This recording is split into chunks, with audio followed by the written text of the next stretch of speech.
I always have a problem with that other camera. It's always a challenge.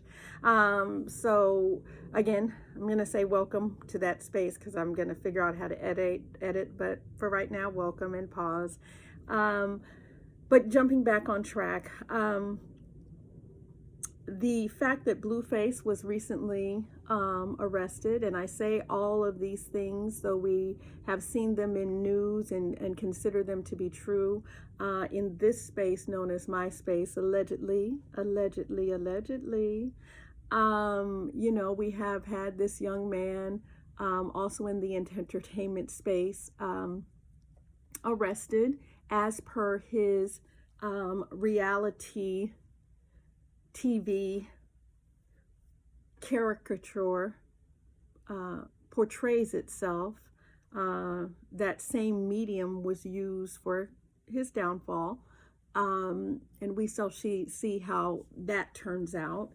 The unfortunate loss of life of 3 young men of color pursuing higher education in the space known as Virginia State University. I believe I have the university correct. Forgive me if I do not. And again, allegedly, there is another young brown man, a young man of color, accused of being their attacker, their alleged, how shall I say this? Grim Reaper, shall we say? And so, those things have been on my heart, along with some other things. Those are probably the lower vibrational, harder to process, just in their being so unforeseen and not, the activities of our brown male youth. We like to say that they are shocking and that we could not have imagined, that they come as a surprise. But do they really? Do these activities really come as a surprise? Are we truly surprised at the loss of life, at the loss of freedom, at the loss of potential? Is it truly a shock and a surprise to us? And I say that across the gamut, from the election space all the way through the recent celebrity endeavors. Are we truly shocked and surprised? And then I'll lift it up and my vibration moves through my chakra spaces as I've shared. So, there is the root space of my vibration, and then it moves up and along and, hits that heart space. So, what has the meandering of the heart space recently, I am 50 and soon to be a penny. And as I deal with the coins in my life, it's really been an interesting time for me in these last several weeks to months of my 50th year. I've had some interesting things to contemplate, some interesting proposals to consider, right? And so what is the space of considering for me at this point in the social arena, in the arena of growing my business and potential collaboration, in the arena of my family growing, right? As I've shared, I'm expecting, not myself, I'm expecting through legacy. It's so wonderful to be in the space of a grandmother. My womb still does bear fruit, but now I am truly engaged in the activity of nation building as my children are making their own people. And so, so much to contemplate there. And so over the last several weeks, I've been compounded by this this internal conversation around discernment, right? exactly what is discernment, and as I mature, how is it that I engage in discernment? How is it that I discern one thing from another, right? What is it that makes something better for me? What is it that makes something best for me? And then what is it that makes something even greater than that? So I wanted to, hello, I wanted to share a very small bit of a manuscript that I had the good fortune to come across in a much different season of my life. Shall I dare say what I would consider to be my spring. The book is called At the Feet of the Master. This book right here, you can see it, used to sit, I believe it was on my mother's bedside table. It's an old book. It's very old. You can see that this copy of mine is actually falling apart. My children have written in the book over the years. You see their addition to this particular manuscript. It's been a friend and a gem, and I've never sought to replace this book. It's been a privilege and an honor to have this manuscript, kind of one of those remaining pieces of my mother, who is no longer with me, right? You know, I've often said, please don't miss me. I still walk amongst you, but for those who walk no longer with us, those are they who should be missed. And I absolutely miss my mother. But I have this manuscript, and I remember, you know, when I saw it on her bedside, when I was about, I don't know, 9. And I used to, you know, it had such an interesting cover. The cover's gone now, but back in the day it was of this mountain peak, and you know, this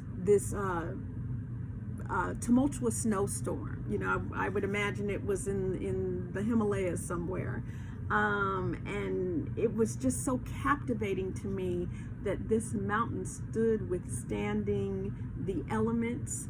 And then it also offered the potential in discovery and beyond discovery, the potential to be conquered, in that it was a mount to be climbed, right? And I was like, wow, you know, one day I want to go there and climb that mountain, if that mountain actually exists. And you know, it just was always intriguing. So at 9, I'm going to be honest with you, at 9, At the Feet of the Master, though I was an avid reader and a very good reader at that time, the words were beyond me. It took me many years to be even able to gather a space of experience to be able to hold the weight of the words, right?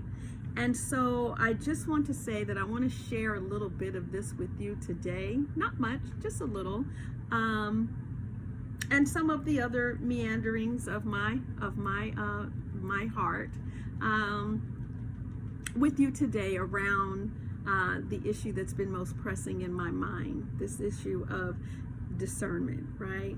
And so, you know, I own no rights to the words that I will share with you today in terms of this manuscript. Again, I just wanted to just put some things on your mind, just a little dip, a little something, right? And so what this book talks about is being at the feet of the master, and what that journey is about, right? And so I'm gonna need some glasses. You see me trying to see, and woo, oh, Let there be light. And so I wanted to share with you some of the, what do I call the preface of this book? It says, it begins, to those who knock. And then I'll be reading to you from this page in the foreword, right? To those who knock. From the unreal, lead me to the real. From darkness, lead me to light. From death, lead me to immortality. The foreword. These are not my words. They are the words of the Master who taught me. Without him, I could have nothing, but through his help, I have set my feet upon the path. You also desire to enter the same path, so the words he spoke to me will help you also if you obey them. It is not enough to say that they are true and beautiful. A man who wishes to succeed must do exactly what is said.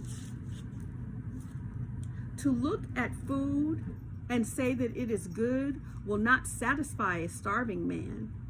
He must put forth his hand and eat. So to hear the Master's words is not enough. You must do what he says, attending to every word, taking every hint. If a hint is not taken, if a word is missed, it is lost forever. He does not speak twice. And then these simple pieces here. I won't read more than this from this manuscript, but I do encourage you to get this book, At the Feet of the Master. 4 qualifications there are for this pathway: discrimination, desirelessness, good conduct, love. What the Master has said to me on each of these, I shall try to tell you. And so, I have lived obviously with that book for, blurry. Blurry. I have lived with those words for many years of my life, right? Like I said, I'm at 50 and a potential penny, dealing with the coins in my life. And, I just shared with you, there's such a demonstration in the world of outright acts of defiance and disobedience, right? Almost as if we seek to defy ourselves, and we are disobedient to the potential of our own outcomes, right? Just utter disobedience. And what do I mean by this? We're existing in an era where we have a culture in our most prominent materialized space, meaning the space in which we as people of color, but beyond people of color, people in general, one of the areas that the institution of self is able to enterprise is around their talent that is entertaining. This is one of the last bastions of free enterprise, right? The personality of self. It is why, the social media spaces, as you know, I like to call enterprise media, it's why they are so popular, because someone who it was no one, including to themselves, supposedly and allegedly, can become not just someone and something, but all things to each and every one of us, potentially, right? And so, we have this area known as the social media space. We have these platforms of edu and entertainment. We have these mediums of edu and entertainment. Certainly in the Black and brown community, the rap community of entertainment is a wildly successful. Successful in that it generates so much income for so many varied communities. I mean, we are actually selling cereal now with rap songs. I remember when the Sugar Hill Gang came out, my mom was like, "What are you listening to?" I've told this story before. You know, she was a jazz enthusiast, and she was like, "Well, what are you listening to?" And I was like, "This song," and I wanted. I wanted the album. My mom had, you know, I just had fits of fancy until she went out and bought me, you know, the single, because the music was so compelling to me. The storytelling, and the fact that the storytelling was something that I could conceptualize beyond jazz, which I enjoy, but jazz required in me experience that helped me to connect to the baroqueness of outpouring of spirit in melody, right? But rap told me a story. And that story was one that I could immediately imagine with my mind's eye, because I was walking around in a neighborhood that was matching the prose.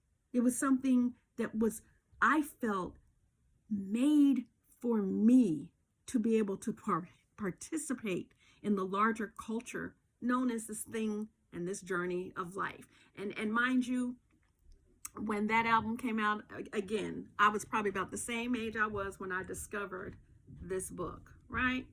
And so, you know, we have rap as this megalith of like, you know, financial prosperity for so many. It doesn't matter the color, doesn't matter where you get in on the game, whether you are the rapper yourself, or you are the person who is ghostwriting the lyrics, or if you are the backup dancer, if you are the video girl, if you are the producer, if you are the A&R rep, if you are the record company and the distributor, if you are the investor, if you are the clothing company that attaches its brand to the medium, everybody's making money off of rap, right?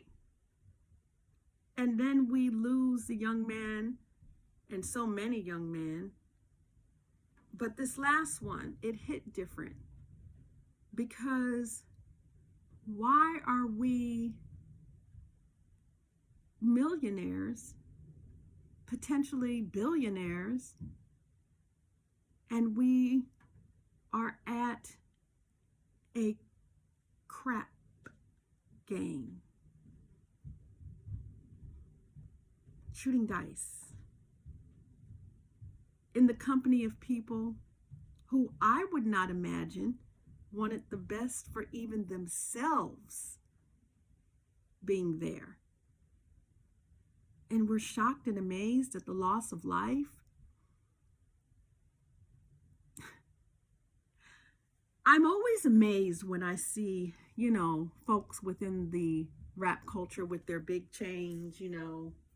This is one of my sound bowls, but let us imagine, you know, we're running around here with things that spin on our chest and say our names, and they're worth however much they're worth, and we're always so willing to brag and boast and post around.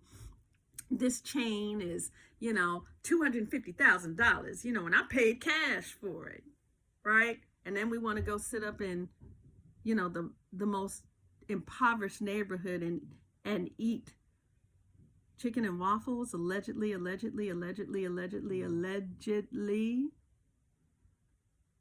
as if we are not on display for the eventual outcome, which has nothing to do with anything other than this.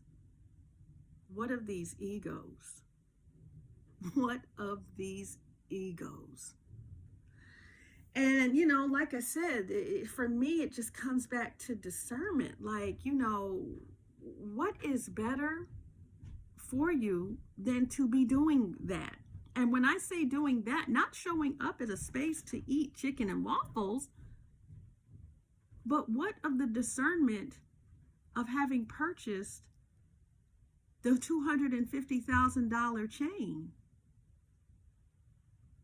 to go back to an impoverished neighborhood when your $250,000 that you threw out in a moment of instantaneous self-gratification. What do you think that $250,000 could have done for that community that you now wish to go back into and flaunt your excess? Your excess.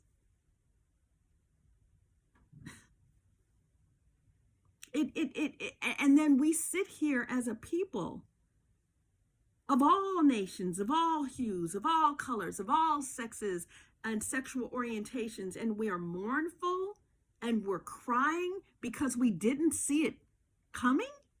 Is that what we're saying?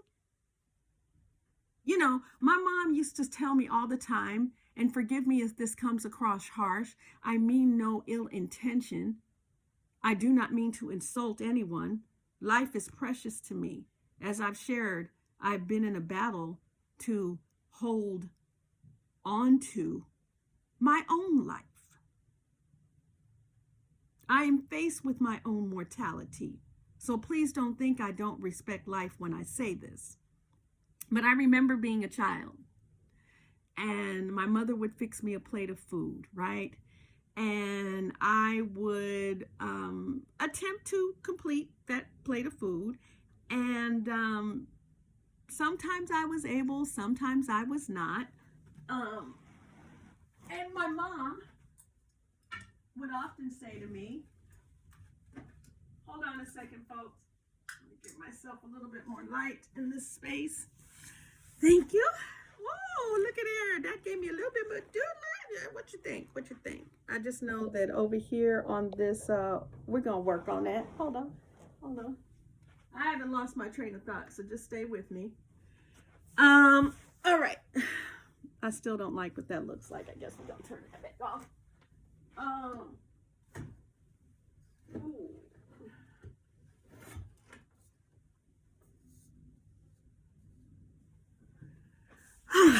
All right, a lot better. I couldn't read my own words, okay?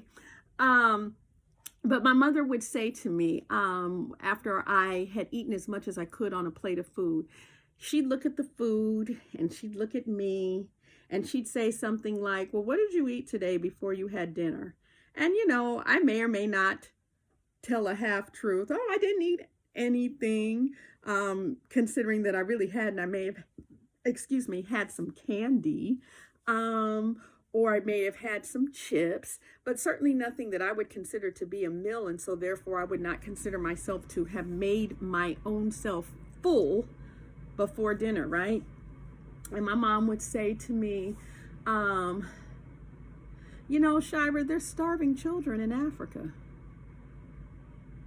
You should be grateful and thankful for the abundance of this table, and eat everything that I put before you, because I work hard for it, and after working hard for it, I come home and I prepare it for you. And I don't just prepare it for you, I make sure that it is a balanced meal and that it has healing qualities to it. And then not only do I prepare it for you, I then serve you and your brother at this table. So every part of my being goes into this meal that you are choosing not to complete. And I used to be like, I'm just full. I mean, I don't know why you want to, you know, why do I have to always have the weight of starving children in Africa on me? This is me as a child. But as an adult who's lived in this world, who knows the treachery of people, who knows the selfishness of the ego, the corruptness of the ego, the delusion of the ego, the lack of discernment in the ego, I am absolutely required to prioritize that there are indeed on the continent that is the cradle of civilization, with every resource known to man in its whole space of being a continent, I absolutely have to take responsibility for the fact that there are starving children in Africa. So we waste no food here. We attempt not to. If we're unable to complete a meal, we put it away and we save it for the next day. If it can go into the compost, it will go into the compost and will be used to renew our sustainable food efforts here at the dojo. If it can't go into compost, it becomes what feeds the pets and the animals around the dojo. The reality is we waste not and we want not. At least that is our intention here in the space known as the dojo home. And why do I bring that up? Because that is how I have evolved into this space of discernment. What is better? What is best? And what is even greater than that, right? And so, when I mentioned the fact that we have a young man who is in millionaire status at a crap game known as dice,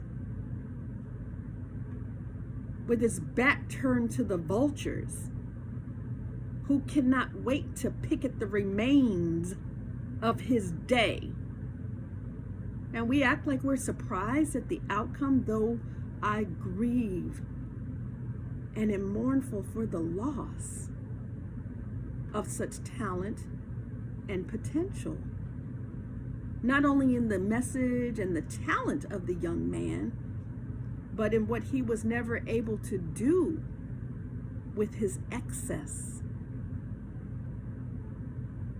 All of them, everybody in the room, big chains are spinning. Big chains are wearing. I wear a little chain. My chain says, Nana. Best kind of love is what it says on the back. You get that good loving from your Nana. This is the only chain I wear. Small, a heart. But these brothers, every single one of them, every video that you see, why with that much excess? Do you have any problems where somebody should need to take out any weaponry to resolve anything other than the ego, which lacks discernment? This is a challenge for me. And as I stated, as I age, and become more comfortable with my natural self, and have to make the statement in earnest that anybody stepping to me in any of my social media spaces, when you are DMing me for attention, please understand this is what you're gonna get. This right here. Now, I know how to dress it up, and on occasion you may see me with a crown full of braids. You'll see me on other social media posts with my friends. I certainly can and will wear a wig. I purchased it. It is my hair for that moment. But at the end of the day, when all those things are pulled away and combed out, this is who you're going to get. But let me tell you what's always present. This mind. Do not be caught up in the fact that I and any woman can transform this to be whatever mystery you wish us to be whatever beguiling thing that turns on your kink, your fetish, and your queer. We can be all things. All of us at this point in time can be all things. But do not be mistaken. My mind, this heart, this passion, these thoughts, these words, that's always in place.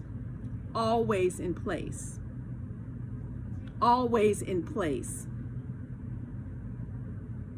And so, like I said, as I age and I turn 50 and people, pop up in my inboxes, I don't know what they think this ego needs.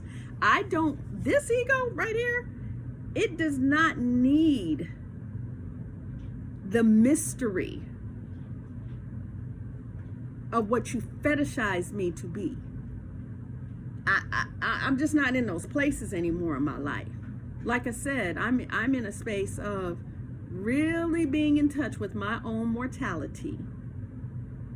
And I can't say for those of you who may be taking me in today that puts me on another level, but it has certainly moved me to another level of myself.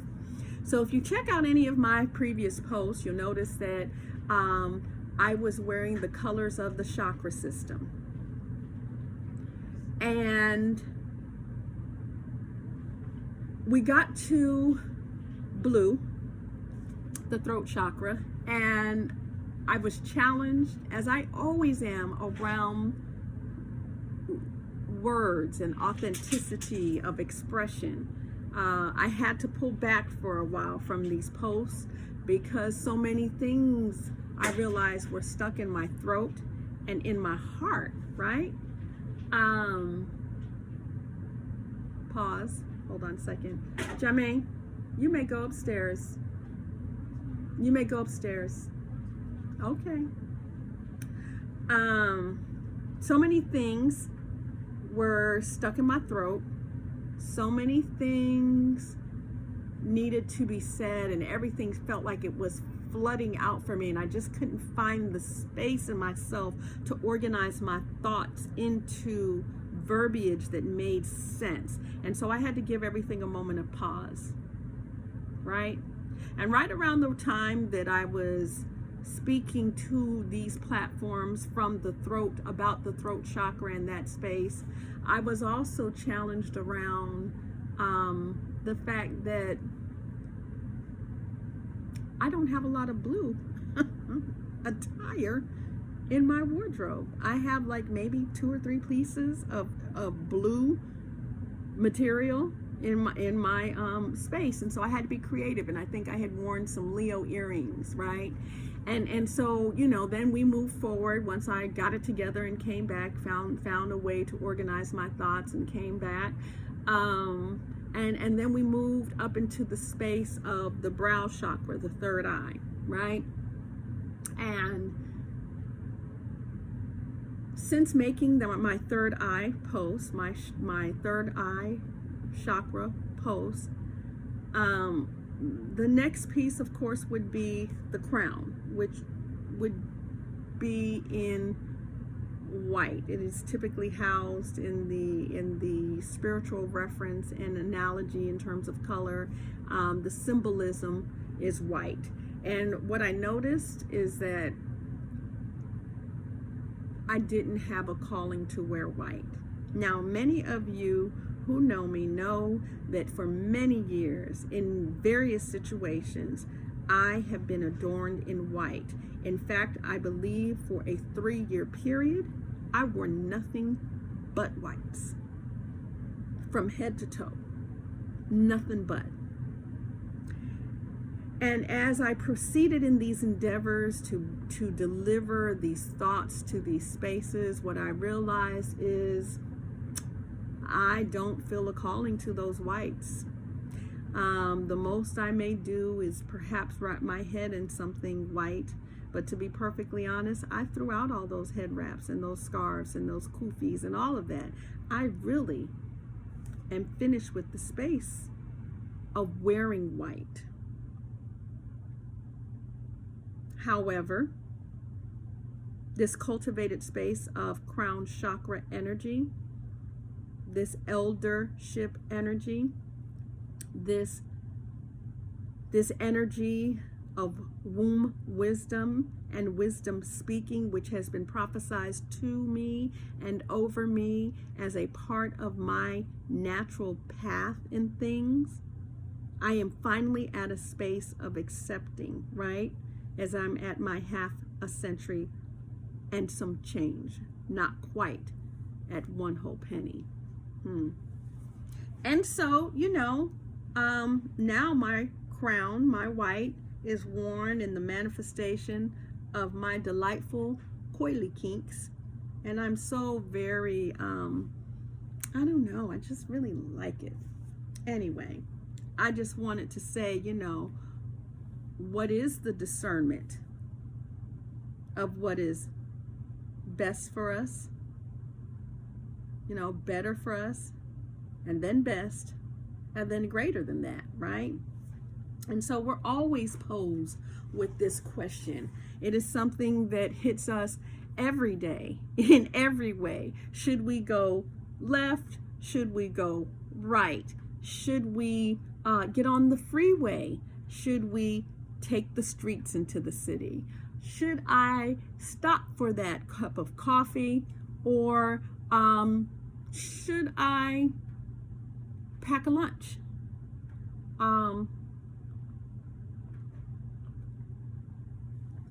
Would it be best to work out before work or after work? Should I get up early enough to work out before? Should I leave work early enough to work out after? Discernment is around us all the time. And as you notice, when I was reading At the Feet of the Master, the very first step on the pathway that one must master is discernment. And I can tell you that I have been stuck in the place of attempting to establish my own internal understanding with discernment for most of the years of my life, right? So, it's the place in me, though I believe, at this point in my life, in terms of how I've chosen to live it, I can say discrimination, desirelessness, good conduct, love. Discrimination is the one to discern from this or that has been the most challenging. And with everything, I come back to my own understanding or not of what is better, what is best, and what is greater than that. I wrote these words, as it relates to disobedience. The collusion of shared consciousness can create one of two possible outcomes: enlightenment or cognitive dissonance. So as we sit in the blood moon in Scorpio, when I was writing these words, the reveal of the truth can lead one or the many to salvation, or can lead each one down into a sea of their own self-awareness and an impulse to activate the ascension from within their own temple of familiar.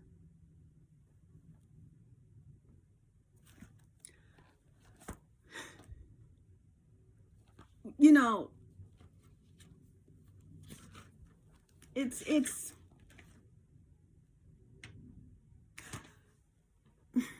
as we have these mediums that connect us and all of this information that is available to us, all these truths being revealed, the truths of that there is an executive body within the social media enterprise space that is predominantly represented by one particular hue and ideology of a specific set of people, right? And at the end of the day, did we not know that as the truth? I mean, we've had folks for years, entertainers for years, discussing this reality that record companies were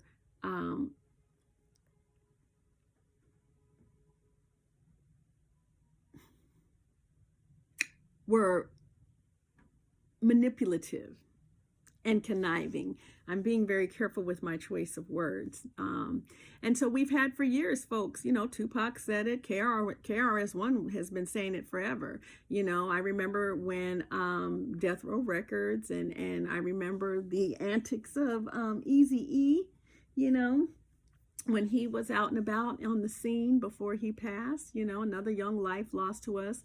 And interestingly enough, not through the bang bang mentality of drill rappers now, but, at that point in time, through his own sexual prowess, he was lost to us in his own battle with the disease known as AIDS. Sexual misconduct there, misconduct being simply not strapping oneself up and allowing self-protection, allegedly. And all things, of course, in this space are my opinion.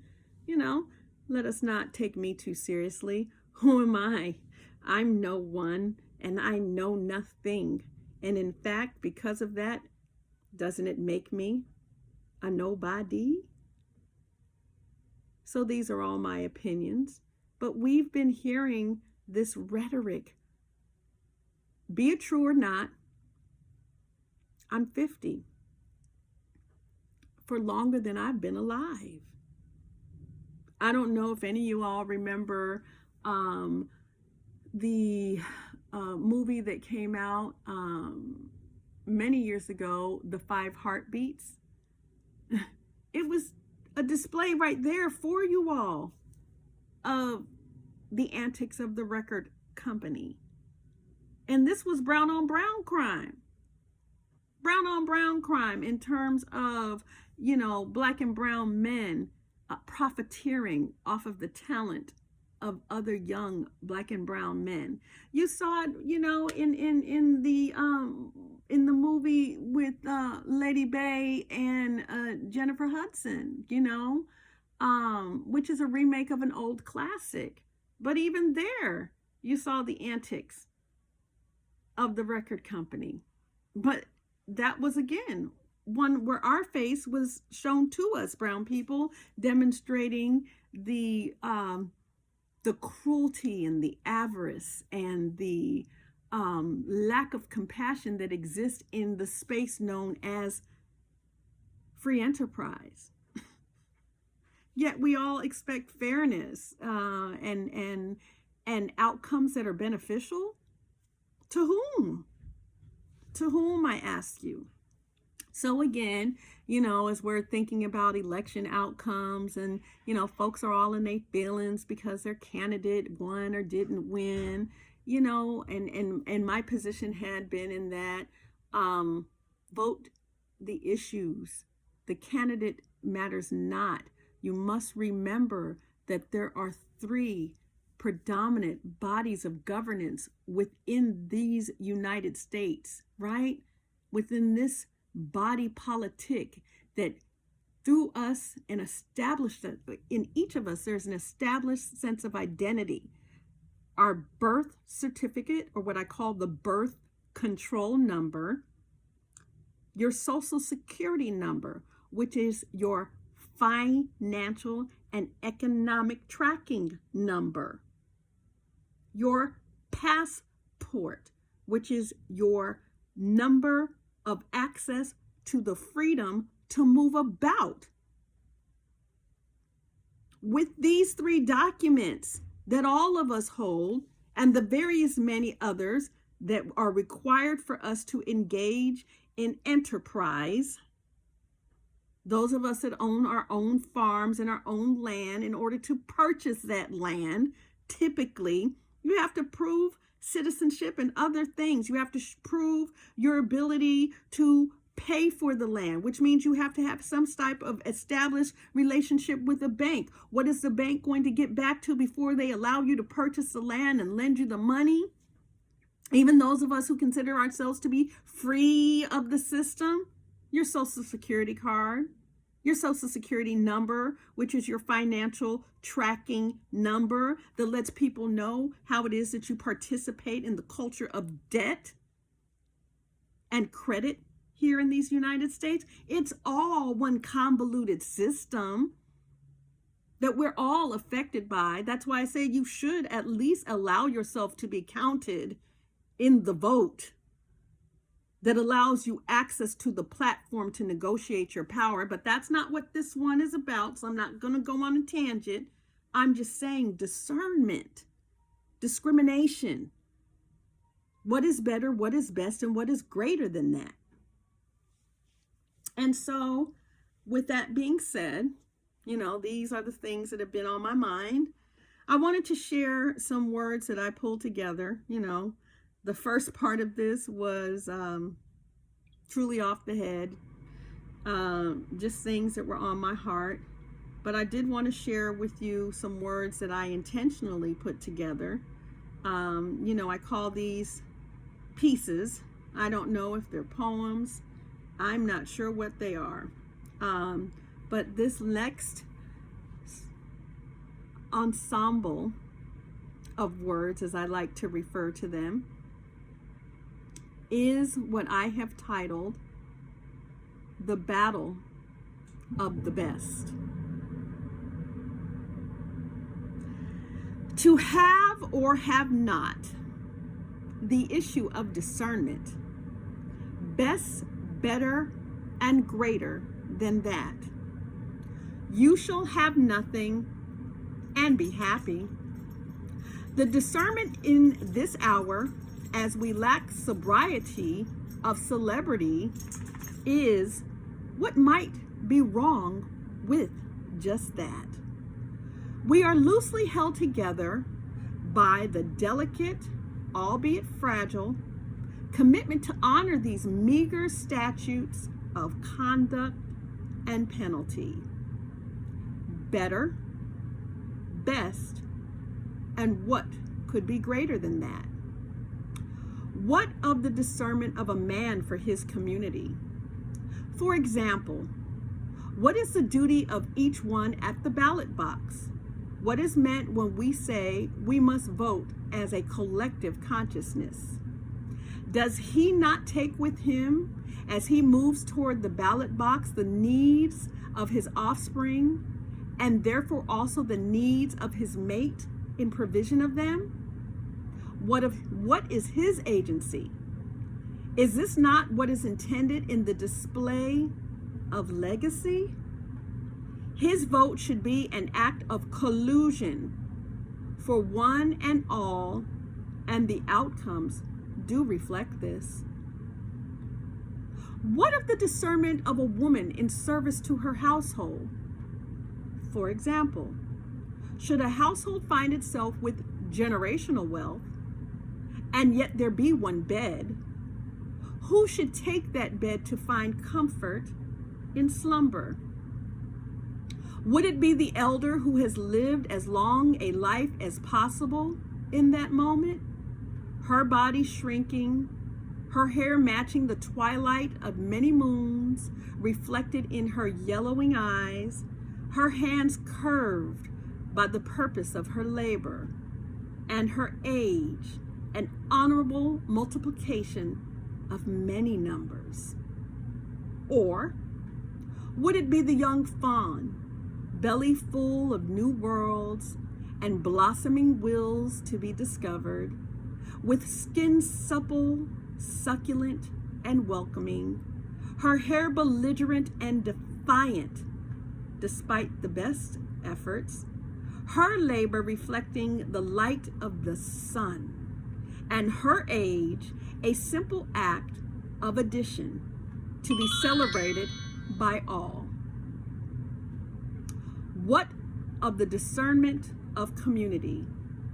For example, how do we determine which of these is deserving of our praise and outpouring of currency? Would it be the sun for its warmth and light, or the moon that gives us rest from the day and offers the coolness of night? Would it be spring or perhaps fall, each with a bounty of offerings for all? Is it the hard work of summer or the slumber of winter's respite? Seasons and lessons, reasons and blessings. Which should we prioritize? Honoring the graceful death as opposed to celebrating the untimely sacrifice. This is the discernment of our collective obsession with celebrity. The hardening of cement over the laying of bricks has established our nation's building history. Our nation building history.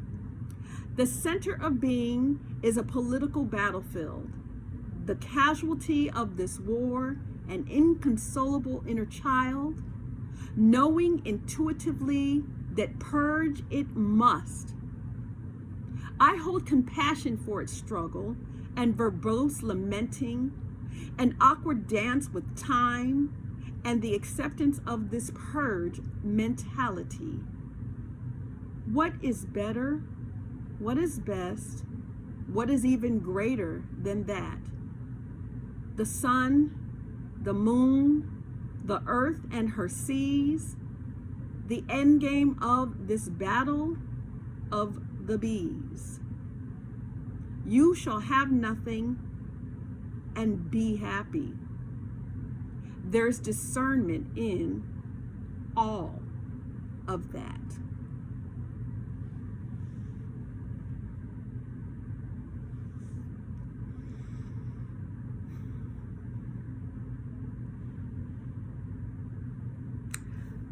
My name is Mama Shah.